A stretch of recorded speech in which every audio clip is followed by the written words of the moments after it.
Hi and welcome back to my channel. My name's Dr. Kelly. I am a CBT therapist, EMDR therapist and forensic psychologist. Today I want to talk about something that I like to call the therapy menu or the coping skills menu or just simply the menu. So when you go through therapy, particularly CBT, you will have a number of different skills and exercises that are shared with you by your therapist. Now, sometimes it can get really overwhelming to remember what skills to use when. So with a lot of my clients, I invite them to create a menu. So what does this actually mean? So with a menu, there are many ways that you can do it, and I'm going to explain some of the ways that I've done it with my clients that I think are particularly useful. So one of the first ways is to create a daily menu. So what this means is having a menu of exercises that you know that help you at different points of the day. So for example, it could be in the morning, you will do some behavioural activation. So that could be about kind of making your bed, doing your morning routine. It could be about doing some movement, doing some meditation. So that's your morning menu. Then maybe you know in the afternoon, sometimes at a certain period, that your anxiety will start to spike. So you could then have a menu for the afternoon that is going to give you that reset that you know that you need at a certain point of the day. And that can be linked to a number of skills that you've learned in therapy. Then you have the evening. So in the evening, it could be about things that you know that help you towards the end of the day. So again, that could be about journaling, it could be about having a nighttime routine or a bedtime routine. It could again be about movement. It could be, if you're using maybe the postponing technique, it could be going through and working through your thinking time. So having this menu throughout the day allows you to continue with practicing the skills that you've done in therapy, but aligning it to the different points of your day. You could even do it on a weekly basis if that kind of works better for you. Another way to use the menu is relating it to feelings or experiences that you have. So for example, if you're someone who experiences anxiety, that you know that initially when you feel that anxiety, that some breathing helps. So that could be your starter. Starting with maybe a grounding exercise or some breathing. Then your main course could be about working with the cognitions. So what is going on in your thoughts? Is it about maybe using a postponing technique? Is it about using a way to challenge your thoughts? Kind of the crux of it. Think about like the main as kind of one of the, I suppose, the meatier, for want of a better word, interventions to help you to be able to manage with what's going on. And then your dessert. So your dessert would be how you kind of round up those techniques. So it could be maybe returning to breathing. It could be about attention training. It could be anything that brings those kind of techniques together.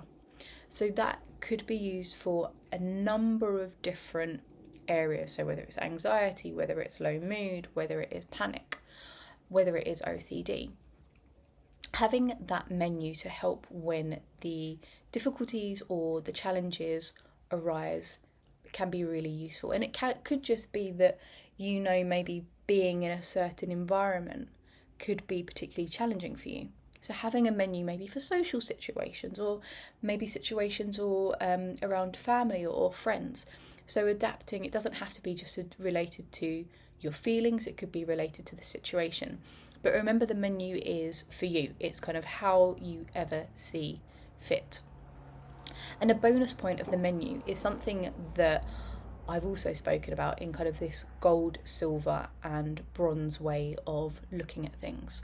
So how this can be adapted even further is that your bronze command or your bronze level would be on days maybe when you're not feeling that great, but you still want to look after your mental health. So you would think about, okay, so what are the kind of the bronze level, maybe the basic level of things that you can do that help you. So this could be maybe doing some meditation, getting out of bed, whatever you see as your bronze level. Your silver level would be one level up. So when you're feeling maybe a little bit motivated or a little bit better, but you still want to focus on your mental health. So it would still include what's on the bronze level, but you would also include maybe things that require more brain energy, more kind of actual physical energy. So that could be about adding in maybe a more challenging technique. So it may be about journaling, it could be about maybe going out for a run or something more active. So it's about something that you kind of, you know, is going to help you, but it's a little bit more than the bronze. You can see where I'm going to go here. And then gold. So gold would be kind of the most amount of activities. If you wanted to break it down numerically, you could have maybe 5 for gold, 3 for silver, and maybe 1 for bronze. And again, you can continue to layer them. So the gold, as I said, is going to be when you've got even more mental capacity, when you've got even more physical energy. But there's still all the things that are going to help you to be able to maintain your mental well-being, or maybe to improve where you're feeling. Now, with all of these things, whether you do the menu or the bronze, silver and gold, or you combine them, it's about adapting them for you, making sure that it is the things that are going to help you dependent on the situation, your energy levels, your mood, your situation. But people that I work with often find it helpful to have them written down, whether that is on a physical piece of paper, whether it's on your notes app, whether it's kind of getting really creative and like creating some sort of drawing or imagery about it. But the main thing is that you continue to use the exercises that you have done in therapy. So sometimes I do this with people at the end of therapy, almost as part of that therapy blueprint, to ensure that they can continue with what we have covered.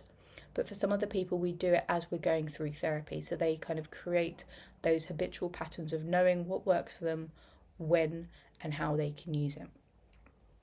So they are just some ideas of how you can ensure that you get the most out of therapy, that you can use the tips and techniques and the skills, and that they can maintain you for a long time. If you have any questions about this, then of course, as always, please drop them in the comments. But thank you so much for watching. Please like and subscribe if you want some real talk psychology, real talk therapy, or behind the scenes. Thank you, and I'll see you in the next one.